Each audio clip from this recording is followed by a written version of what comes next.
Hello students, this is Bindu Arya and I welcome you all to my new video which is the next part of pair of linear equations in two variables. तो इसमें मैंने तुम्हें बताया था कि किसी भी pair of linear equations को सोल्व करने के कई तीन मेथड होते हैं. तो पहले टू मेथड्स हम कर चुके हैं, that is substitution method, elimination method and the third one is cross multiplication method. आज हम करेंगे क्रॉस मल्टीप्लिकेशन मेथड. साथ ही मैंने तुम्हें एक चीज़ और बताई थी कि ये तीनों ही मेथड सिर्फ और सिर्फ उन्हीं इक्वेशंस के ऊपर एप्लीकेबल हैं जिनके यूनिक सॉल्यूशन हैं. तो हमने तो अपनी हर पिछली दोनों एक्सरसाइज जो भी करी थी जिसमें हमने सब्स्टिट्यूशन मेथड और एलिमिनेशन मेथड लगाया था, तो हर बार हमने चेक किया था कि ये किस यूनिक सॉल्यूशन है या नहीं. तो आज हमें क्वेश्चन में ही गिवन है कि पहले हमें ये चेक करना है कि ये यूनिक सॉल्यूशन है इनका या नो सॉल्यूशन है या इनफाइनाइटली मैनी सॉल्यूशन है. ये हमें पहले चेक करना है और फिर हमें अगर यूनिक सॉल्यूशन है तो हमें क्रॉस मल्टीप्लिकेशन मेथड से इसे सोल्व करना है. तो शुरू करते हैं. फर्स्ट पार्ट में हमारा जो क्वेश्चन है यही लिखा है, यहीं से ले लेते हैं. तो a1 upon a2 is equal to 1/3 और b1 upon b2 is -3 upon -9. तो माइनस से माइनस कैंसिल, 3 3 ज़ा 9, 1/3. तो a1 by a2 is equal to b1 by b2. c1 by c2 भी फाइंड आउट कर लेते हैं क्योंकि हमें तो ये चेक करना है कि कौन सा सोल्यूशन है. तो ये आ गया -3 अपॉन -2 यानी 3/2. तो c1 बाय c2 हमारे a1 बाय a2 और b1 बाय b2 के इक्वल नहीं है. तो हम कहेंगे a1 by a2 is equal to b1 by b2 is not equal to c1 by c2. तो ये कौन सी कंडीशन है, कौन से सॉल्यूशन की कंडीशन है? ये है हमारी नो सॉल्यूशंस की कंडीशन, नो सॉल्यूशन. ठीक है, तो इसका तो हम फाइंड आउट कर ही नहीं सकते हैं. तो आइए हम करते हैं अपना सेकेंड पार्ट. जैसा कि हम देख पा रहे हैं पहले ही कि ये तो यूनिक सॉल्यूशन आएगा तो स्पेस कम पड़ जाएगा. तो पहले इसे मैं मिटा देती हूँ. सेकेंड पार्ट शुरू करने के लिए रब कर देती हूँ बोर्ड को. सेकेंड पार्ट है हमारा 2x plus y is equal to 5 और 3x plus 2y is equal to 8. पहले इसे हम अपने स्टैंडर्ड फॉर्म में ले आते हैं. हमारे स्टैंडर्ड फॉर्म क्या है कि राइट हैंड साइड पे शुड बी 0. तो इन्हें दोनों को इधर ले आते हैं. ये आ जाएगा हमारा 2x plus y minus 5 is equal to 0. 3x plus 2y minus 8 is equal to 0. अब a1 by a2 is 2/3 and b1 by b2 is 1/2. तो we can clearly see that a1 by a2 is not equal to b1 by b2, therefore unique solution. अब क्योंकि इसका unique solution है तो इसे हम solve करेंगे. सोल्व करने के लिए हम क्या करेंगे कि इसका एक मेथड है. वैसे तो इसे तुम्हें याद करना भी पड़ सकता है, तुम याद भी कर सकते हो इसको. a1 b2 minus c1 a2 इस तरह से होता है, लेकिन मैं तुम्हें एक आसान तरीका बता रही हूँ जिसमें तुम्हें ये रटना नहीं पड़ेगा और तुम इजीली इसको कर पाओगे. तो ध्यान से देखना, ये मेथड हम क्रॉस मल्टीप्लिकेशन मेथड में तुम्हें बताने जा रही हूँ. तो सबसे पहले हम क्या करेंगे कि x वेरिएबल को हाइड कर लेंगे अपने हाथ से इस तरह से और यहाँ लिखेंगे x वेरिएबल को ही हाइड करेंगे और इसको हम x अपॉन ही ऐसे करके लिखेंगे और यहाँ पर लिख देंगे इनके कोफिशिएंट. y का कोफिशिएंट 1 और -5 और 2 और -8 इस तरह से लिख देंगे. Is equal to y upon, जब हम y अपॉन लिख रहे हैं तो y के वेरिएबल वाली टर्म को हम हाइड कर लेंगे अपने हाथ से और आगे चलेंगे, बैकवर्ड नहीं चलेंगे. जहाँ हमने हाइड किया उससे आगे चलेंगे. क्या आएगा पहले -5 एंड देन 2 और -8 और 3. इसी तरह से अब हम कांस्टेंट टर्म को जब हाइड करेंगे तो यहाँ लिखेंगे 1 अपॉन, इसको हमने हाइड किया. अब हम यहाँ आ जाएंगे 2 y का कोफिशिएंट 1 तो यहाँ लिखेंगे 2, यहाँ 1 और 3 और 2, यहाँ लिखेंगे 3 और 2। ये चीज़ सबको समझ में आई, राइट? एक और क्वेश्चन करेंगे तो उसमें भी मैं जब यही सेम टेक्निक अप्लाई करूँगी तो तुम्हें ईजी लगेगा। अब क्या करेंगे, इनके बीच में क्रॉस मल्टीप्लाई का निशान बनाएंगे। ये हो गया हमारा क्रॉस मल्टीप्लाई का निशान। अब इसे हम सोल्व करेंगे कैसे, x अपॉन, यहाँ से शुरू करना है, 1 इंटू -8, फिर माइनस का साइन, ये हमारे फॉर्मूले में ही है माइनस का साइन, और -5 into 2, -5 into 2 is equal to y upon minus, यहीं से शुरू करना है, -5 इंटू 3, फॉर्मूले में माइनस है, 2 into -8 is equal to 1 upon 2 2 ज़ा 4 और -3 1 ज़ा 3। क्लियर है सबको? अब थोड़ा और सोल्व करते हैं। x अपॉन -8 माइनस माइनस +10 और y अपॉन -15 तो माइनस माइनस +8 2 ज़ा 16 इज इक्वल टू 1। ये आ गया हमारा x upon 2 is equal to y upon 1 is equal to 1। अब x अपॉन 2 को भी 1 के इक्वल रखेंगे और y अपॉन 1 को भी 1 के इक्वल रखेंगे। इधर देखो, x अपॉन 2 को भी 1 के इक्वल रखेंगे और y अपॉन 1 को भी 1 के इक्वल रखेंगे। सोल्व करेंगे, इनमें क्रॉस मल्टीप्लाई करेंगे तो x 1 ज़ा x और 2 1 ज़ा 2 और y इज इक्वल टू 1। ऐसे देखने में मुश्किल लगता है लेकिन आंसर एकदम जल्दी से निकल आता है इसमें फिर। तो इस तरह से ये हमारा क्रॉस मल्टीप्लिकेशन मेथड है जो बाकी मेथड से अलग है। कई बार पेपर में आ जाता है क्वेश्चन के solve these pair of linear equations by cross multiplication method, क्योंकि ये मेथड बाकियों से थोड़ा सा अलग है। तो चलिए हम अपना नेक्स्ट क्वेश्चन करते हैं।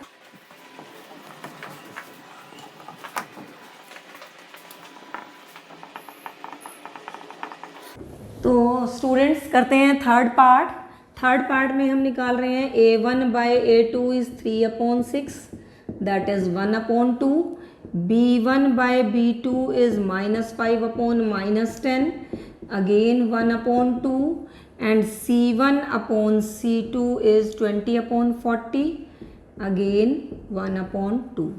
तो क्या आ गया, therefore a1 by a2 is equal to b1 by b2 is equal to c1 by c2। तो ये कंडीशन किसकी है, infinitely many solutions, therefore infinitely many solutions. तो मैनी सॉल्यूशंस में तो हम अपनी कोई भी टेक्निक सोल्व करने की अप्लाई नहीं कर सकते, यूनिक सॉल्यूशंस पे ही लगती है वो। तो चलिए फोर्थ पार्ट करते हैं।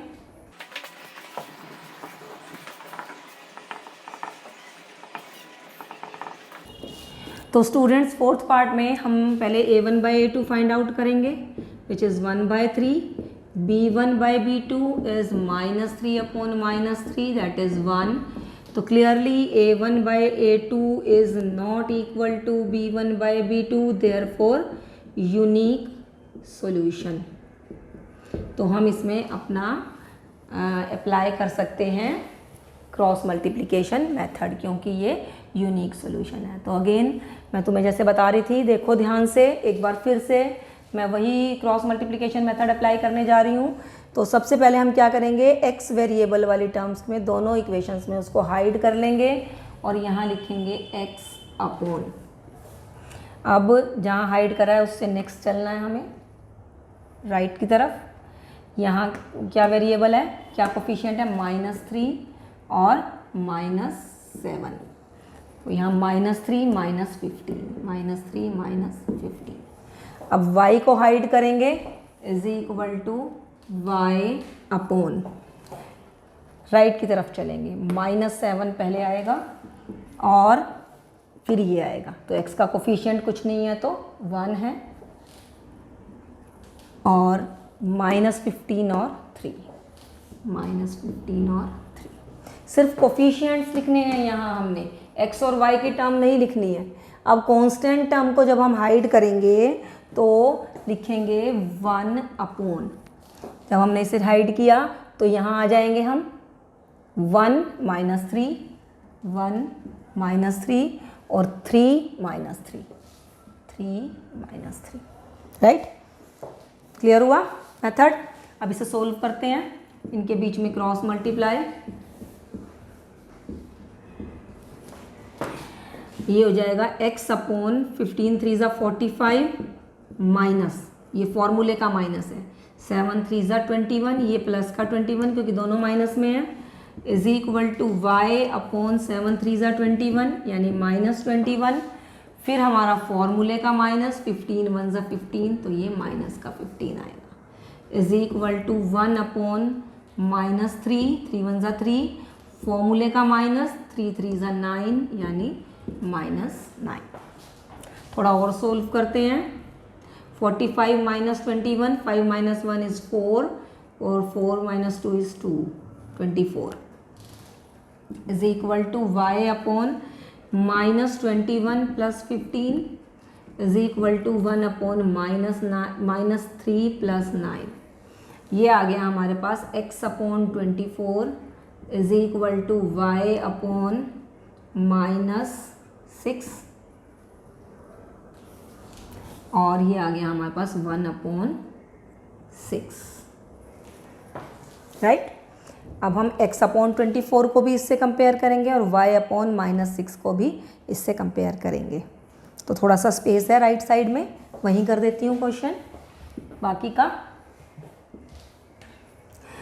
x upon 24 equal to 1 upon 6 और y upon minus 6 is equal to 1 upon 6, right. Cross multiply करेंगे तो ये आ जाएगा 6x इज इक्वल टू 24 और x इज इक्वल टू 6 4 ज़ा 24, 4 आ गया, राइट। इसको क्रॉस मल्टीप्लाई करेंगे तो ये आ जाएगा 6y is equal to minus 6 and y is equal to minus 1। तो इस तरह से हमारा x और y दोनों की वैल्यू हम फाइंड आउट कर पाए। तो क्वेश्चन कंप्लीट हुआ, फोर्थ पार्ट था ये, लास्ट पार्ट। तो क्वेश्चन नंबर 2 की तरफ चलते हैं, which is a very important question. So students, exercise 3.5 का question number 2, as I told you that this question is very important, तो इसे बहुत ध्यान से देखना। ऐसा एक क्वेश्चन पेपर में आता ही है, तुम्हारे इंटरनल एग्जाम में भी और बोर्ड में भी आ जाता है। तो क्वेश्चन क्या है कि for which values of a and b, तुम देख सकते हो कि इसमें हमारे पास पेयर ऑफ लीनियर इक्वेशन दी है और सेकंड लीनियर इक्वेशन में हमें दो अलग से और वेरिएबल हैं, अननोन वेरिएबल्स हैं ए और बी, और हमें उनकी वैल्यूज़ फाइंड आउट करनी है। तो यहाँ पे हमें एक्स और वाई की वैल्यू फाइंड आउट नहीं करनी है, हमें क्या करना है, ए और बी की वैल्यू फाइंड आउट करनी है। साथ ही हमें गिवन कंडीशन है कि these pair of linear equation have infinite number of solutions. तो इनफाइनाइट नंबर ऑफ सॉल्यूशंस के लिए हमारे पास क्या कंडीशन है, तो हम लिखेंगे कि because given pair of linear equations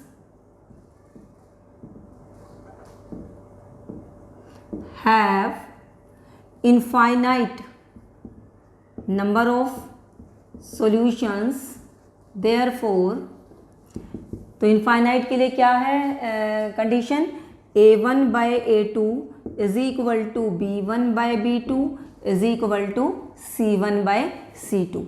तो a1 बाय a2 मतलब 2 upon a minus b is equal to b1 upon b2 मतलब 3 अपॉन a प्लस बी, और c1 अपॉन c2 मतलब 7 upon 3a plus b minus 2। तो अब हम क्या करेंगे कि 2 अपॉन ए माइनस बी को भी 7 upon 3a plus b minus 2 से कंपेयर करेंगे और 3 अपॉन ए प्लस बी को भी इससे कंपेयर करेंगे। इस तरह से हमारे पास दो लीनियर इक्वेशंस और आ जाएंगी और उनको हम सोल्व करेंगे किसी भी मेथड से, जो मेथड हमें अच्छा लगे। कौन सा, सब्स्टिट्यूशन, एलिमिनेशन और क्रॉस मल्टीप्लिकेशन, और इस तरह से हम ए और बी की वैल्यू फाइंड आउट कर सकते हैं। तो यहाँ पे हमें एक्स और वाई की वैल्यू फाइंड आउट नहीं करनी है, माइंड यू, हमें फाइंड आउट करनी है ए और बी की वैल्यू। तो चलिए देखते हैं। तो हम क्या करेंगे, 2/a minus b is equal to 7/3a plus b minus 2 and दूसरा क्या होगा 3/a plus b is equal to 7/3a plus b minus 2। Cross multiply करेंगे इसे भी और इसे भी।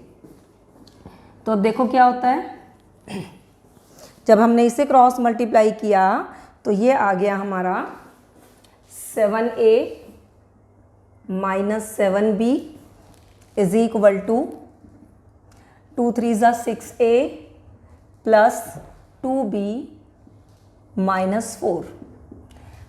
अब इसे हम अपना सोल्व कर लेते हैं।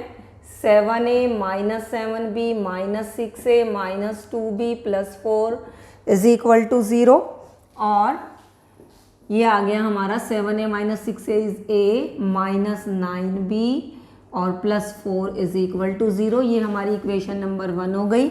ऐसे ही हम इन दोनों को भी क्रॉस मल्टीप्लाई करेंगे। ये आ जाएगा 3 3 9a प्लस 3b माइनस 6, इधर आ जाती हूँ, और 7a प्लस 7b। ओके, तो अब इसे हम सोल्व कर लेते हैं। 9a plus 3b minus 6 minus 7a minus 7b is equal to 0। 9a minus 7a is 2a और 3b minus 7b is minus 4b minus 6। अब इसे 2 से बोथ साइड डिवाइड करेंगे तो ये यार 2 कॉमन लेके 0 के नीचे चला जाएगा। a minus 2b minus 3 is equal to 0। ये हमारी हो गई इक्वेशन नंबर 2। तो अब हमारे पास 2 इक्वेशंस हो गई, इक्वेशन 1 एंड इक्वेशन 2। इन दोनों को हम सोल्व करेंगे तो हम देख रहे हैं कि दोनों का जो वेरिएबल a है इसका कोफिशिएंट सेम है, तो इन्हें हम सोल्व कर लेंगे। सोल्विंग 1 एंड 2, तो ये आ गया हमारा a minus 9b plus 4 is equal to 0 और ये हो गया a minus 2b minus 3 is equal to 0। Sign change कर देंगे तो minus 7b plus 7 is equal to 0। ये आ गया minus 7b is equal to minus 7 and b is equal to 1। तो b की वैल्यू आ गई हमारी 1। b की वैल्यू हम किसी भी एक इक्वेशन में पुट करके अपना a की वैल्यू कैलकुलेट कर सकते हैं। तो put the value of b in equation, मैं 2 में पुट कर रही हूँ, किसी में भी पुट कर सकते हैं। तो a माइनस 2 इंटू बी की वैल्यू है 1 minus 3 is equal to 0, a minus 5 is equal to 0 and a is equal to 5। तो इस तरह से हमने a और b दोनों की वैल्यू फाइंड आउट कर ली। ये वेरी इंपॉर्टेंट क्वेश्चन है, तो सबको ये अच्छे से समझना है। चलिए इसके नेक्स्ट पार्ट की तरफ चलते हैं, वो भी इम्पॉर्टेंट है।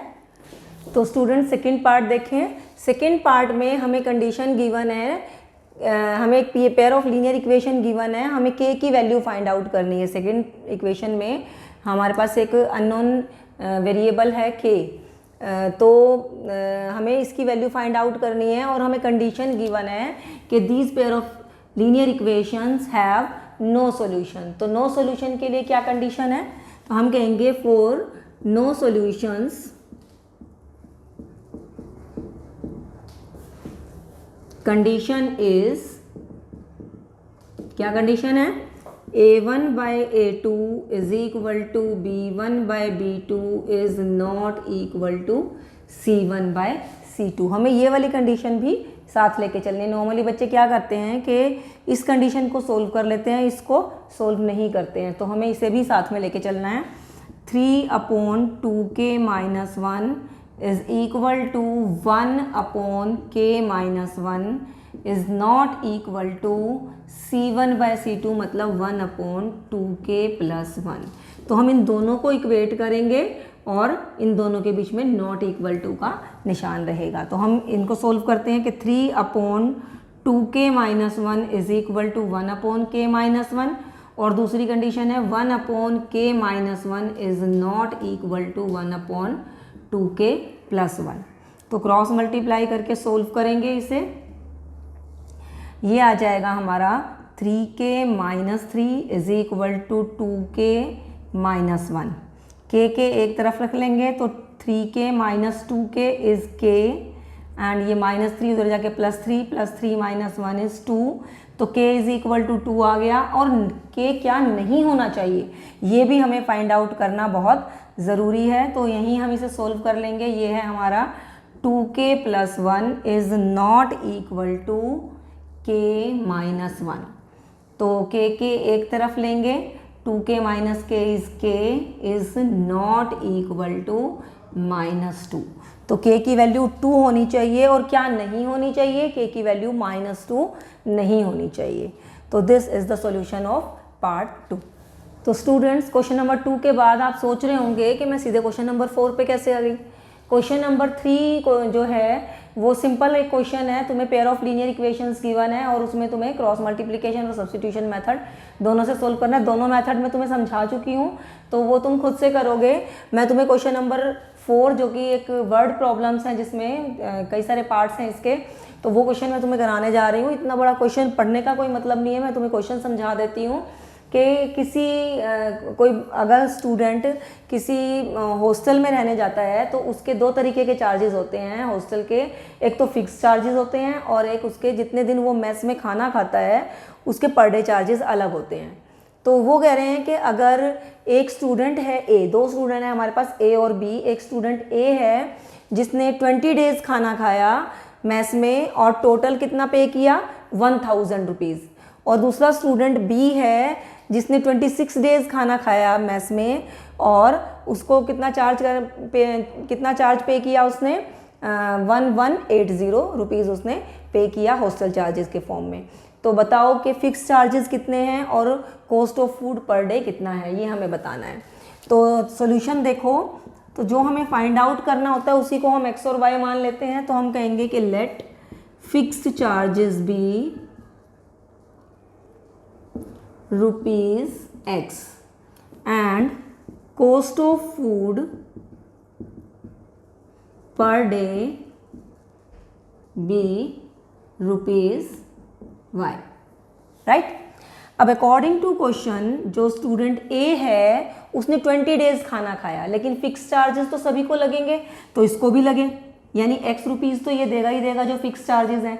और उसने 20 डेज खाना खाया, एक दिन के खाने का फूड का जो कॉस्ट है वो y रुपीज़ है, तो 20 डेज़ के खाने का हो जाएगा 20y। तो दोनों मिला के उसने कितना पे किया 1000 रुपीज़ पे किया। ये दोनों चार्जेस मिला के फिक्स्ड और फूड के चार्जेस मिला के टोटल कितना हो गया 1000 रुपीज़।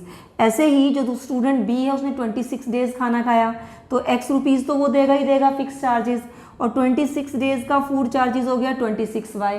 दोनों मिलाकर उसका टोटल चार्जेस हो गया 1180। तो इस तरह के क्वेश्चन में वर्ड प्रॉब्लम्स में जो इक्वेशन फॉर्म करना ही इम्पॉर्टेंट होता है, बाद में इक्वेशन बहुत इजी आती है, सोल्व करना बहुत इजी होता है उसको। तो हम देख रहे हैं कि इनको सोल्व करना इज़ वेरी इजी, क्योंकि दोनों में x वेरिएबल जो है उसका कोफिशिएंट सेम है, और इसको हम सोल्व कर देंगे बस डायरेक्ट सोल्विंग 1 and 2। तो नीचे वाली इक्वेशन के हम साइन चेंज करेंगे, x gets cancelled, -6y is equal to -180, minus get cancelled और y हमारा आ जाएगा 6y is equal to 180 and y is equal to 30। तो y क्या था हमारा cost of food per day, तो हम कहेंगे पहले तो y इज इक्वल टू 30 को इस रेक्टेंगल में डाल दो, and cost of food per day is ₹30। ये रेक्टेंगल में डालना इसलिए ज़रूरी है x और y की वैल्यू को कि आंसर आपके पूरे क्वेश्चन में अलग से नज़र आता है। तो चेकर को आप जितना इजी करोगे उतने अच्छे मार्क्स वो तुम्हें देगा। Okay, now put the value of y in equation 1। किसी भी इक्वेशन में आप पुट कर सकते हो। इसमें हमें ये बोला है कि any algebraic method you can use of your choice. तो ऐसा नहीं लिखा कि क्रॉस मल्टीप्लिकेशन ही यूज़ करना है, आपको जो अच्छा लगे आप उस मेथड से इसे सोल्व कर सकते हैं। मुझे पर्सनली एलिमिनेशन मेथड ज़्यादा पसंद है तो मैं वही यूज़ कर रही हूँ। तो हमने y की वैल्यू पुट की फर्स्ट इक्वेशन में, तो ये हो जाएगा x + 20 इंटू y की वैल्यू है 30 इज इक्वल टू 1000 और x is equal to 1000 minus 600 means x आ गया हमारा 400। तो x की वैल्यू 400 आई। तो हम यहाँ लिख सकते हैं कि देयरफॉर फिक्स्ड चार्जेस आर ₹400। तो क्वेश्चन हमने सोल्व कर लिया, बिल्कुल इजी था। बस इस क्वेश्चन को समझ के इक्वेशन फॉर्म करना is more important. Okay, next part की तरफ चलते हैं। तो स्टूडेंट्स क्वेश्चन नंबर 4 का सेकेंड पार्ट देखो कि a fraction becomes 1/3 when 1 is subtracted from the numerator and it becomes 1/4 when 8 is added to its denominator. Find the fraction. तो fraction क्या होता है? Numerator upon denominator. तो हम न्यूमरेटर और डिनोमिनेटर को लेट कर लेंगे और इस तरह के फ्रैक्शन वाले क्वेश्चन तुम पहले भी कर चुके हो प्रीवियस एक्सरसाइजेज में। तो ओके, चलो सॉल्व करते हैं। तो हम इसको लेट कर लेंगे कि let numerator be x and denominator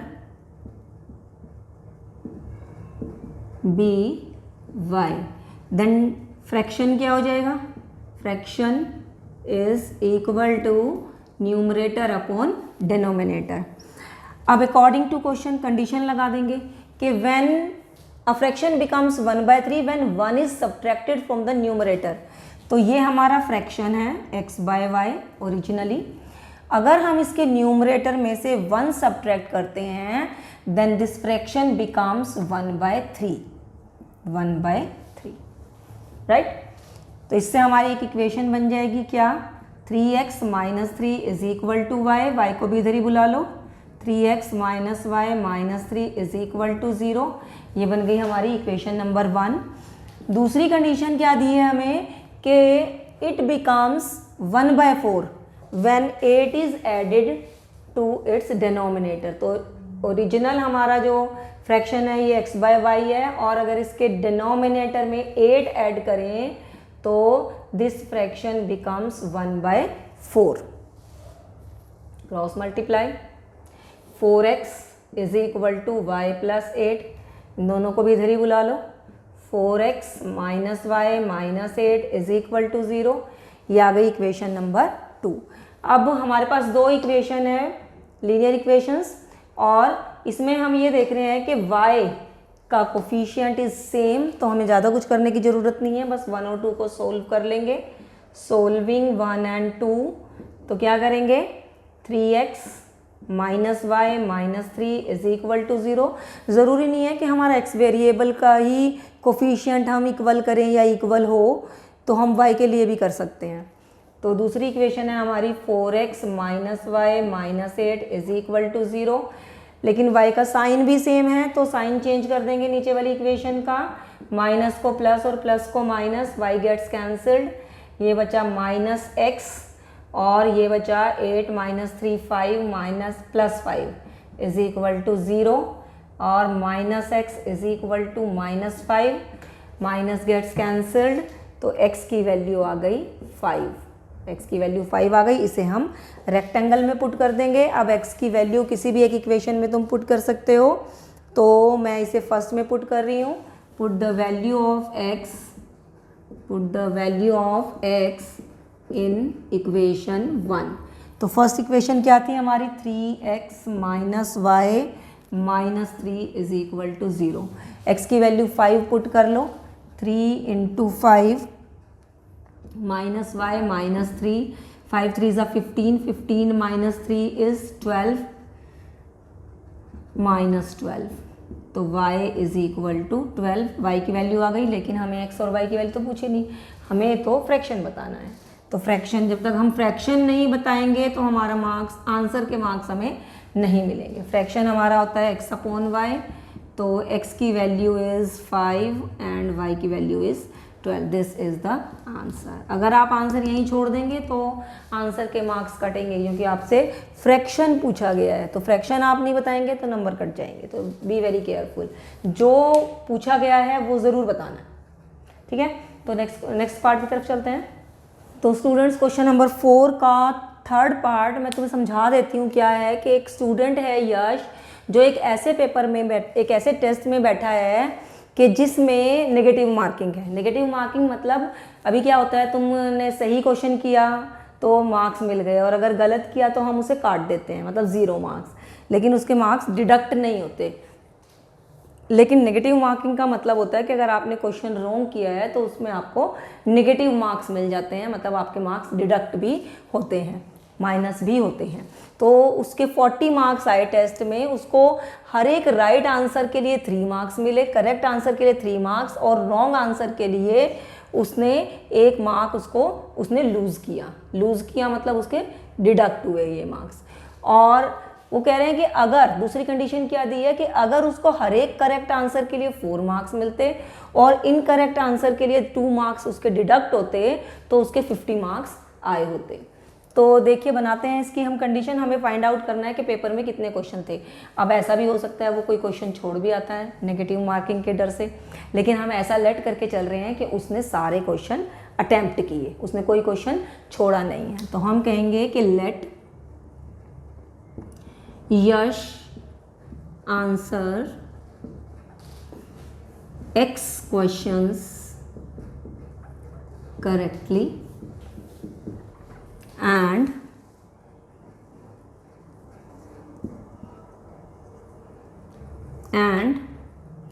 Y questions incorrectly. मतलब उसने X क्वेश्चंस के आंसर करेक्ट दिए और Y क्वेश्चंस के आंसर इनकरेक्ट। क्यों है ये? Y क्वेश्चंस के आंसर इनकरेक्ट दिए मतलब रॉन्ग दिए और उसने सारे क्वेश्चन अटेम्प्ट किए। तो अकॉर्डिंग टू क्वेश्चन उसे 3 मार्क्स मिले हर एक राइट आंसर के लिए। तो उसके एक सही आंसर के मार्क्स 3 मिले, तो X सही आंसर्स के मार्क्स हो गए 3x। एक रॉन्ग आंसर का 1 मार्क डिडक्ट हुआ तो Y रॉन्ग आंसर्स के मार्क्स डिडक्ट हुए -y, तो 3x - y।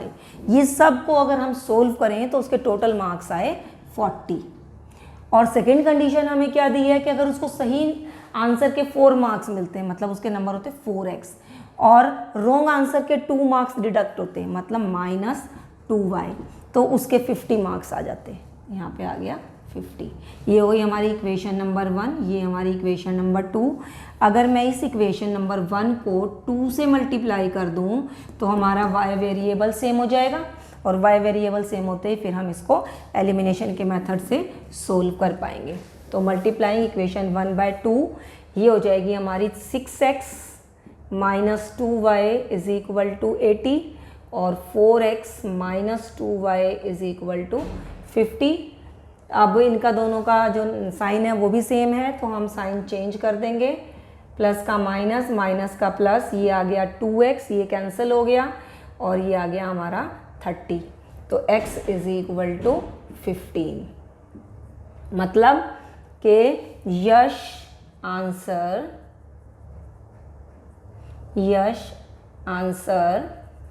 15 questions correctly. तो उसने 15 क्वेश्चंस के आंसर करेक्ट दिए। अब x की वैल्यू किसी भी एक इक्वेशन में पुट कर लो और y के लिए सोल्व कर दो। तो मैं फर्स्ट में पुट कर रही हूँ, तुम किसी में भी पुट कर सकते हो। Put the value of x in equation 1। Equation 1 है हमारी 3x - y = 40 और x की वैल्यू है हमारी 15। 3 × 15 - y = 40, 45 - y = 40, -y = -5, minus gets cancelled और y की वैल्यू आ गई 5। तो 5 क्वेश्चंस के उसने रॉन्ग आंसर दिए। तो हम कहेंगे कि यश आंसर 5 क्वेश्चंस इनकरेक्टली। सो x और y की वैल्यू क्या हो गई? x की वैल्यू हुई 15 और y की वैल्यू हो गई 5। तो ये क्वेश्चन हमने सोल्व कर लिया। चलते हैं नेक्स्ट क्वेश्चन की तरफ। तो students, fourth part of question 4 में हमें क्या गिवन है कि 2 प्लेसेस हैं A और B, एक हाईवे पे है और इनके बीच का जो डिस्टेंस है वो A और B के बीच में 100 किलोमीटर का डिस्टेंस है। राइट। अब एक कार ए से स्टार्ट होती है और दूसरी कार बी से स्टार्ट होती है at the same time in the same direction. दो कंडीशंस हैं कि एक दो प्लेसेस हैं ए और बी, उनके बीच में डिस्टेंस 100 किलोमीटर है और एक कार ए से स्टार्ट होती है और दूसरी कार बी से स्टार्ट होती है, बी प्लेस से स्टार्ट होती है। अगर वो सेम डायरेक्शन में जाती हैं then they meet after 5 hours, right. तो इसका मतलब है कि ये वाली जो कार ए से चली है वो तेज़ होगी, बी से ज़्यादा फास्ट जाएगी, उसकी स्पीड ज़्यादा होगी, तो वो उसको 5 आवर्स के बाद उसको मीट करेगी। और अगर वो दोनों एक दूसरे की तरफ चलती हैं, मतलब एक दूसरे की तरफ मतलब इस तरह से एक दूसरे की तरफ चलती हैं, तो दे मीट इन 1 आवर। तो हमें उनकी स्पीड्स फाइंड आउट करनी है। तो सबसे पहले जो हमें फाइंड आउट करना होता है वही हम लेट कर लेते हैं। तो हम कहेंगे let the speed of car starting from A B x kilometre per hour. मतलब ए प्लेस से जो कार स्टार्ट हो रही है उसकी speed x kilometre per hour है and the speed of car starting from B y kilometre per hour. मतलब जो बी प्लेस बी से कार स्टार्ट हो रही है उसकी speed y kilometre per hour है। तो स्टूडेंट्स एक बात ध्यान रखना कि जब सेम स्पीड सेम डायरेक्शन में कोई कार्स या कोई भी व्हीकल कोई भी चीज़ मूव करती है तो उनकी स्पीड हमेशा माइनस होती है।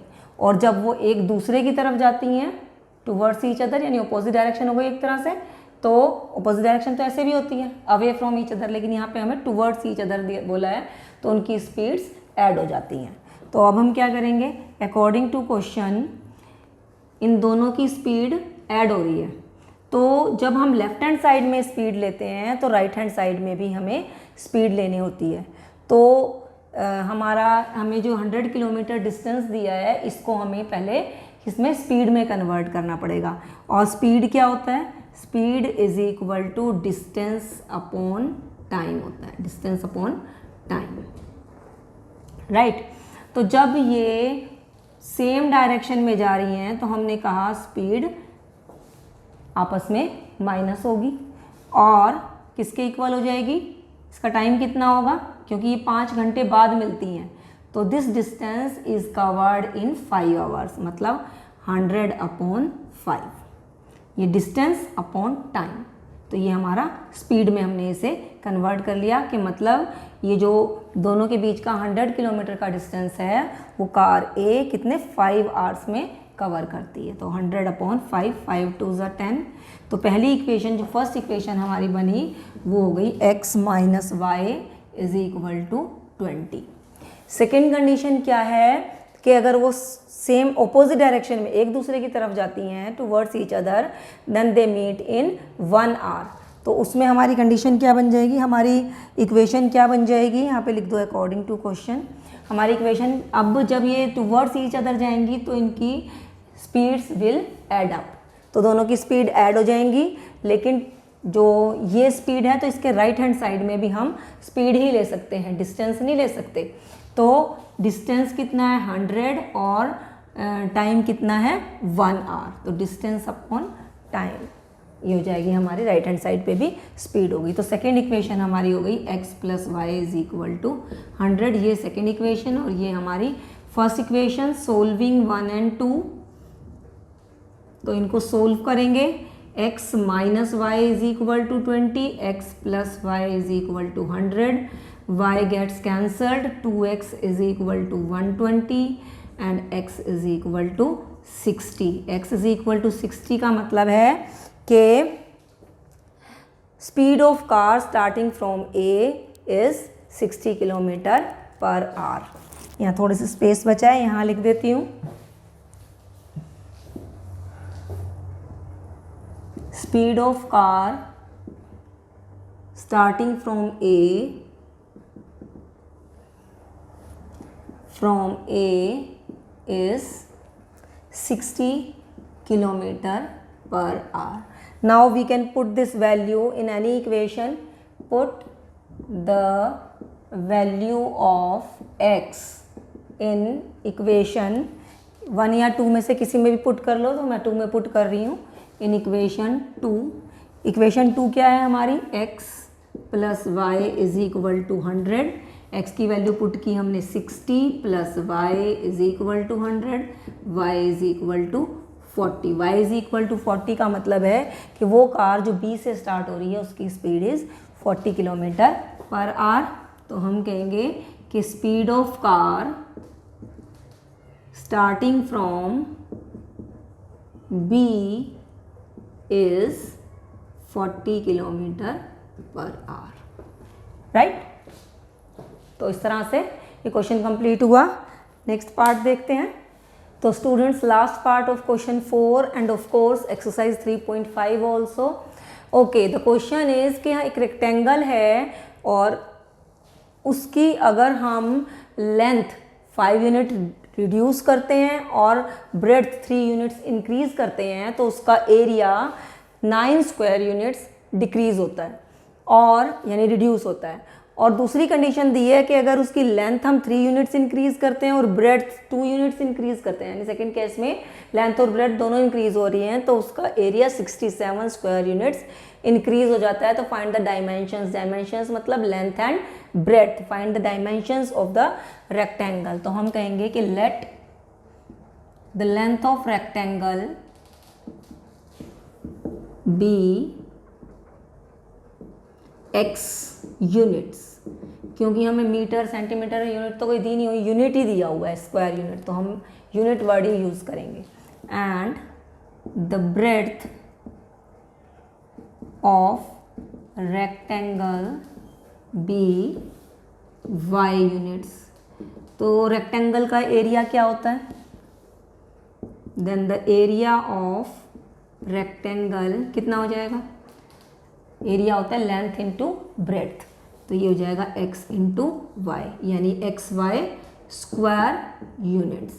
ये स्क्वायर लिखा है मैंने, स्क्वायर यूनिट्स. राइट. अब according to question new length क्या है? It is reduced by 5 units. तो न्यू लेंथ क्या हो गई? 5 यूनिट्स कम कर दी, यानी x minus 5. And breadth is increased by 3 units. New breadth क्या हो गई? 3 यूनिट्स इंक्रीज हो गई, यानी y प्लस 3. तो x minus 5 into y plus 3 हमारा न्यू एरिया हो गया, न्यू लेंथ और न्यू ब्रेड्थ के साथ. और कितना है ये है हमारा पुराने एरिया से 9 स्क्वायर यूनिट्स लेस, यानी पुराने एरिया से 9 स्क्वायर यूनिट्स लेस. ओके, इनको मल्टीप्लाई करते हैं और सोल्व करते हैं.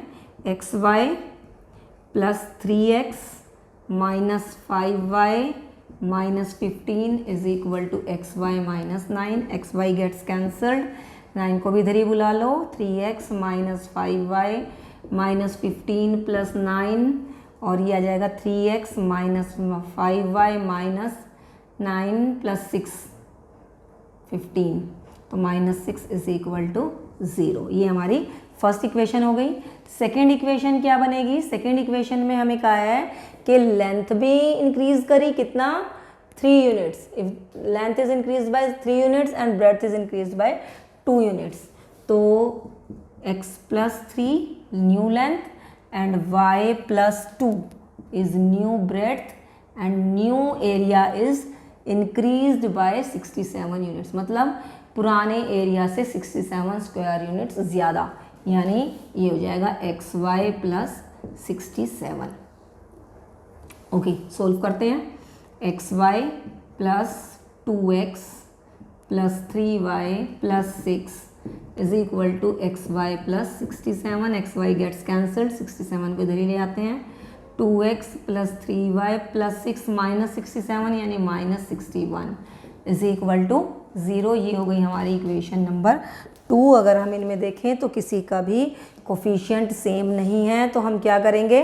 अब देखो ऐसे क्वेश्चन में क्या करेंगे, इक्वेशन 1 और 2 में देखो कि किसी का भी कोफिशिएंट सेम नहीं है, तो इसमें हम कोफिशिएंट सेम करने के लिए क्या करेंगे, इक्वेशन 1 को इक्वेशन 2 के x के कोफिशिएंट से मल्टीप्लाई करेंगे, यानी 2 से हम इक्वेशन 1 को मल्टीप्लाई करेंगे और इक्वेशन 2 को इक्वेशन 1 के x के कोफिशिएंट से मल्टीप्लाई करेंगे, यानी इक्वेशन 2 को हम 3 से मल्टीप्लाई कर देंगे। x का कोफिशिएंट 3 है तो इस इक्वेशन को हमने 3 से मल्टीप्लाई कर दिया, इसका कोफिशिएंट 2 है तो इक्वेशन 1 को हमने 2 से मल्टीप्लाई कर दिया और इनको अब हम सोल्व करेंगे। मल्टीप्लाई करके मैं लिख रही हूँ, ये हो जाएगा 2 3 ज़ा 6x माइनस 2 5 ज़ा 10y minus 12 is equal to 0, right. और अब इसको 3 से मल्टीप्लाई करेंगे तो 3 2 ज़ा 6x प्लस 3 3 ज़ा 9y और माइनस 3 1 ज़ा 3 3 6 ज़ा 18 is equal to 0। Sign change करेंगे, 6x get cancelled, minus 19y plus 171 is equal to 0, minus 19y is equal to minus 171 minus get cancelled, y is equal to 171 upon 9, 19 9 ज़ा 171, y is equal to 9 आ गया। और इसका मतलब क्या हो गया कि ब्रेड्थ कितनी आई, ब्रेड्थ इज 9 यूनिट्स, राइट। और अब हम y की वैल्यू किसी भी एक इक्वेशन में पुट कर लेते हैं। 1 में पुट करती हूँ, put the value of y in equation 1। Equation 1 क्या है, 3x minus 5y minus 6 is equal to 0। 3x minus 5y minus 6 is equal to 0। y की वैल्यू पुट करेंगे 9 माइनस 6, ये हो गया हमारा 5 9 ज़ा 45, 45 और 6 51, 45 और 6 51, माइनस 51, 51 उधर जाएगा, प्लस का हो जाएगा x इज इक्वल टू 3 1 ज़ा 3 7 ज़ा, तो x इज इक्वल टू 17। मतलब इसका मतलब हुआ कि लेंथ इज 17 यूनिट्स। तो इस तरह से हमने लेंथ और ब्रेड्थ दोनों फाइंड आउट कर लिए और अब कोई नेक्स्ट पार्ट नहीं है, ये एक्सरसाइज हमारी कंप्लीट हुई 3.5। सो आज के लिए बस इतना ही।